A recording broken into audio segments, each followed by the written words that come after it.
At dahil malapit na ang Valentine's Day, sigurado akong puno na naman ang aming nito. Wow.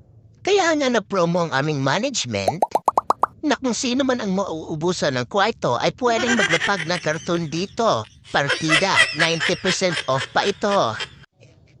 At dahil nga mahal ang gastusan pag nakikipag-date ka, napag-isipan nila ang mga lakaw na lang kesa magbenta ng kanilang katawan. Napakayabang nga din naman. Akala mo kung sinong malalaki ang mga katawan, wala namang kalaman-laman.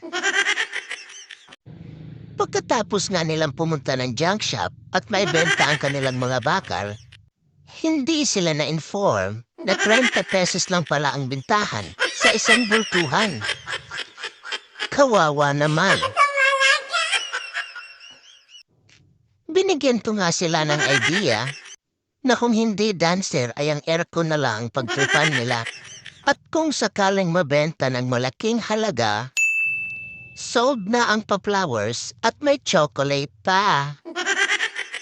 Pero kung talagang mabibenta na, mas malaki-laking kitaan pa. Hindi lang flowers at chocolates, may pangmot-mot pa.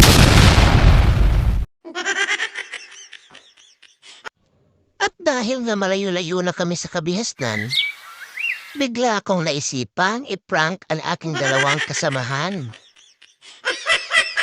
Binigyan ko nga sila ng otap at chocolate na galing pa sa Germany.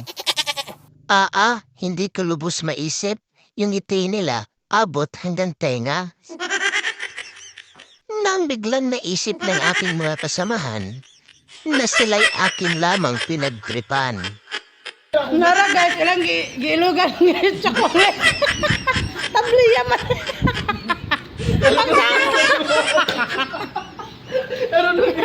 Grabe nilang kaon guys. Kaya lami may kayo guys. Dark chocolate. Pag inggit yung kait-bait. Why are you crying? Pinaanak ba siya? Nag-inggit niya ba? Dong, pag-inggit niya anak, pinaanak ba siya? Unya na ni. Unya na lang chocolate. Kaunahon na daw niya yung utap. Kaya paitan naman niya.